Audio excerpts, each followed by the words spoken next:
Hello there guys, welcome back to Younes Talks Football, welcome back to a brand new video. I hope all of you are doing well. You're a Chelsea fan, you're not. I say that every video, I genuinely mean it, but I know you're not. I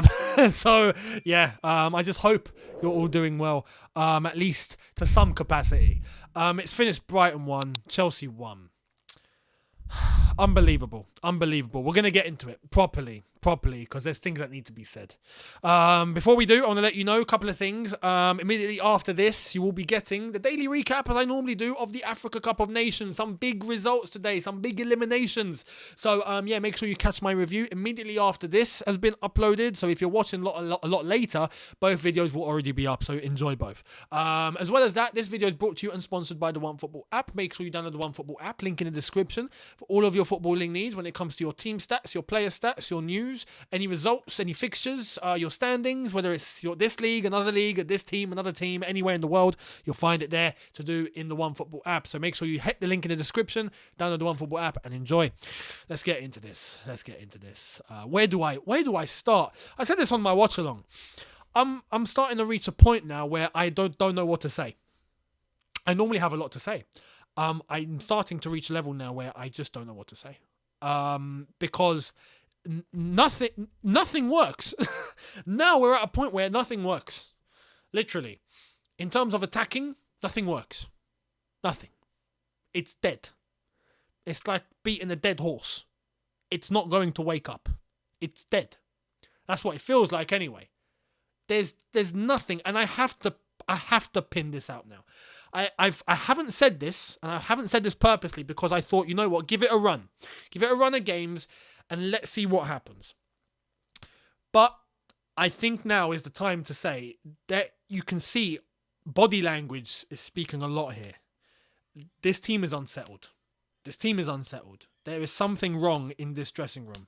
There's something. I don't know what it is, but I believe there is something wrong in there. I don't think it's the traditional normal thing that we see at Chelsea where, okay, one player's frustrated, another player's frustrated, they don't like what the manager's doing, all of a sudden, the dressing room's splitting. I don't think it's that. I don't know if it's a combination of different things. Whether it's, lack of confidence from previous results. The Lukaku story and the disruption that it had on not just the team, the club, us, everyone was talking about it. Whether that's filtered through and if that's causing a factor. The fact that we're getting no consistency from our front line. Whether Thomas Tuchel back in the background is getting really frustrated now and that's rubbing off on the players. I don't know what it is, but the body language on these players does not look right. It does not look right. It's not the same language that we've seen last season when Chelsea were firing and, going far in the Champions League. And you could see every time they came on the pitch, they were dangerous, man. We were dangerous. Obviously, we have to put into perspective here on the basis that our wing-backs are not here. But I'd like to think that Chelsea Football Club can get by with a couple of injuries. And I understand that's detrimental to the system that we've been playing with. But I'd like to think that Chelsea Football Club will be able to move past an issue like that and get something else going. And right now, it looks like we can't. It actually looks like we can't. It looks like without Ben Chilwell and Reece James in this team, we're stuffed. We're actually stuffed. And in terms of the front three, whoever you put there, again, same situation, nothing works. This goes back to my previous point. And I want to keep highlighting this because I want to drill this in and for you guys to really understand it, at least from my perspective. Because at the end of the day, we all have our perspectives.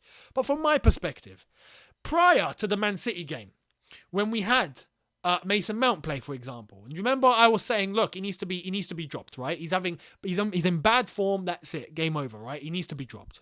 Bring on Pulisic, bring on Ziyech. We might get some creativity. My words. I said that. Yeah?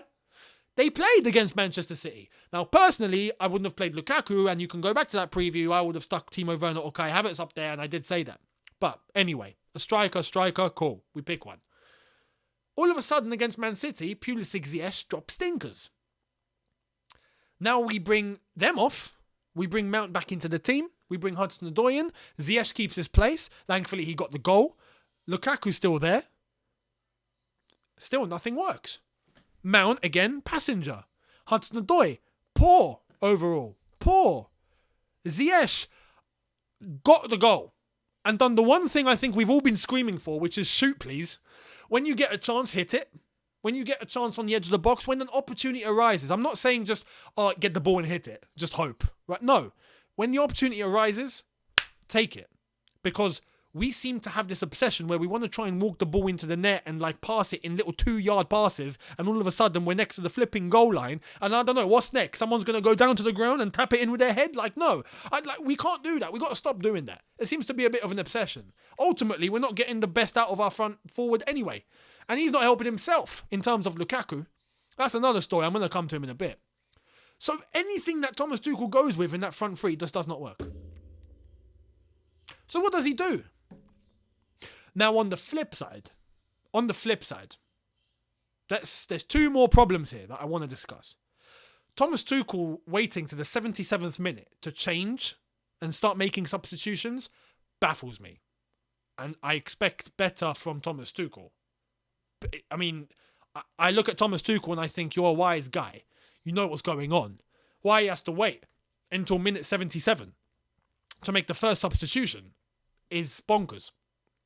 Especially after going 1-1. We got that first goal through Hakim Ziyech, obviously. And then in the second half, with the corner ball in, Webster, great header in. No one marked him, by the way. The two men that you look at in that replay that had some sort of capacity to mark him was Alonso and Mason Mount. They both let him go. But it's like they both didn't even bother. They both just, go on.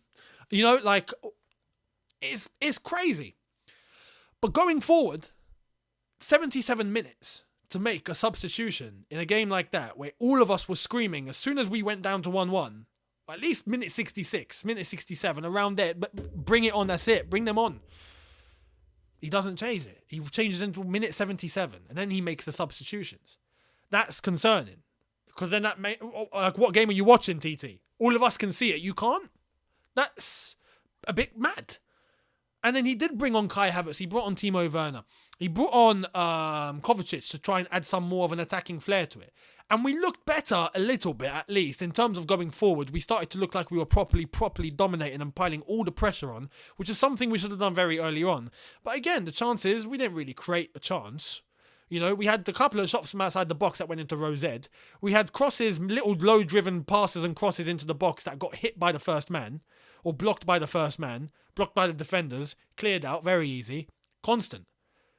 There's no direct attacking threat in this Chelsea team whatsoever. And it comes to also the man up top that I have to highlight once again, because listen, I'm gonna say this, yeah. I said this on my watch along. I'm gonna say it here with Romelu Lukaku.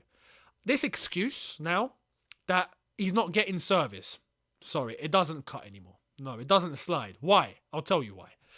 That excuse goes on for 1 game, 2 games, 3 games, tops. He's not getting the service, right? After that amount of time, if you're still not getting the ball, that's up to you. That's up to you. Because Lukaku looks like someone who's up there waiting. The ball has to come to him. He's like, no, you bring the ball to me. I'm not going to run. I'm not going to go and get... No, you bring the ball to me. I'm waiting. That's what it looks like Lukaku's doing.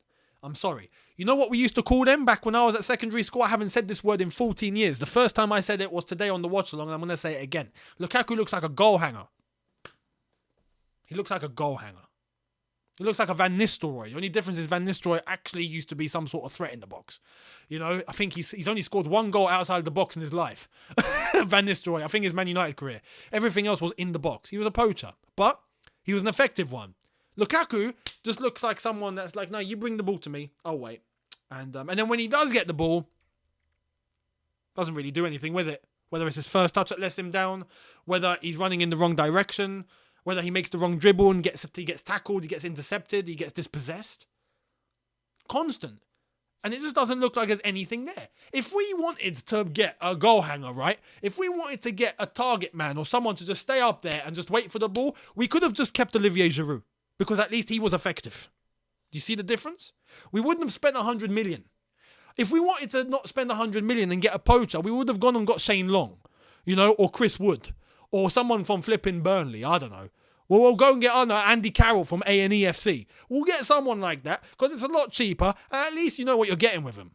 You don't spend 100 million for someone to just stay in the box and wait for the ball to come to them. No, that's not how it works. You work to go and get the ball.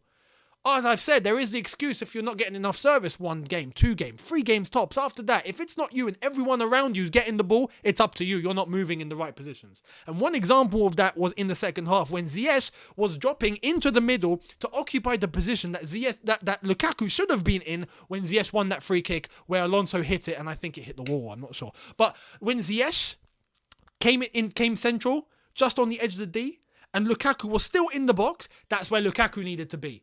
To provide that option for, I believe it was N'Golo Kante, I'm not sure, Kante or Mason Mount, to pass the ball into. Or was it Jorginho? But again, you'll know what one. The Ziyech where he got fouled on the edge of the D, near to the end of the game, before Lukaku came off. That is where Lukaku needed to be. That was Ziyech doing Lukaku's job. It doesn't slide. 100 million for that. No. I'm sorry. Since the interview, he's done nothing. And it's not just him. I'm not saying it's just Lukaku. The reason why, no. He's part of the reason. But everyone around him as well seems to be a passenger. The only one that done something today that we've been screaming for, or something correct, was Ziyech with the goal. And fair play for taking that shot when he was provided with the option. He put it in the bottom corner and it worked. 1-0 Chelsea. But after that, the whole base of today, right? You could just tell the way that Brighton were moving the ball and the way that they were linking up and their build-up was absolutely phenomenal, especially with Cucurella and Lamptey. Fantastic. Their defenders were doing a great job. McAllister was spreading very, very effectively. Some of the balls and the link-up over the top, literally passing the ball over defenders between themselves in triangles, literally little headers and lobs just to advance with the ball, get the ball on the ground, then boom, they use the pace that they have. Some of the decision making that they had individually today was fantastic. You could just tell a goal was coming, and even after 1-1, you could just tell they could have got a winner. They really could have got a winner. It's not good enough. It's really not good enough. And now another draw. You know. It's crazy what's going on now. It's crazy. There's no bite up top whatsoever. We are not even toothless. We're like a baby that hasn't even sprouted any sort of bone in his mouth yet. You know, there's toothless and then there's literally like plain nothing. Right? That's what it looks like right now. Alonso on the left-hand side against anyone fast is a liability. Aspie's lost his legs. Let's have it right. Even in midfield, we didn't look like we had control with Jorginho and Kante. Crazy. But again, this is where I come back to the first point I made in this video. The body language from everyone looks off. Everyone looks off. There's something not right. I'm saying it now. Something's not right. And you know what's crazy? This is Chelsea Football Club, ladies and gentlemen. We know how this runs. We've seen this movie 1,000 times before. And I think the circumstances are completely different to how it's been in the past. But you just know that there are journalists, there are people waiting in the dust, you know, in the dark, literally with pens at the ready going, yes, now's the time to pounce. Thomas Tuchel's under pressure. Headline, boom, start piling the pressure on Tuchel's job. When realistically, no. What needs to be done is whatever happens throughout this season, he needs to just get to the summer and we might need to have another overhaul. Whether that means looking into the academy, whether that means going into the transfer market and actually spending on players that are going to be worth their money, which in hindsight we say now, I have to say, because we didn't expect that from Lukaku whatsoever. So I don't think anyone's to blame with that one because it's fair. No one expected this to happen. But we got to be wise with the way that we do things now. We have to. And let Thomas Tuchel build his team. But there is one thing that I have to say, just like against Man City where we were playing very negative, and I can only look to the manager to that, because I refuse to think that players are going to voluntarily play negative when the manager's told them to play attacking and offensive and brave, right? For players to go in the complete opposite direction, that's just meaning the manager's lost control of the dressing room. I don't think that's the case. But Thomas Tuchel had a portion of blame in the fact that we were playing very negative against Man City when I don't think we should have. Today, he's got blame for the fact that he waited until the 77th minute to make a substitution. And it was too little too late to actually make some sort of influence on the changes that were coming on. So, this doesn't help. This doesn't help. And now when we look to the Premier League table, obviously the title race is more than dead now. It's flipping buried, cremated, whatever you want to flipping say. But if you look at the Premier League table now, we've got Liverpool 2 games ahead, 1 point ahead of us. You've got West Ham one game in hand, 7 points behind. Arsenal 3 games in hand, 9 points behind. If they win those games in hand, which is question mark because it's Arsenal, so you never know, but they level us. They get level with us. Even beyond that, Tottenham have 5 games in hand and they're 11 points behind us. 5 times 3 is 15. You know the maths. Man United even, 3 games behind us. They have 3 games in hand and they're only 12 points behind. So they can get into within 3 points behind us if they were to win those 3 games in hand, which is again very unlikely right now because it's Man United. Even Wolves are in with a shout. Right now, we are in a top 4 race effectively. As of today, we are officially in the top 4 race. Once again.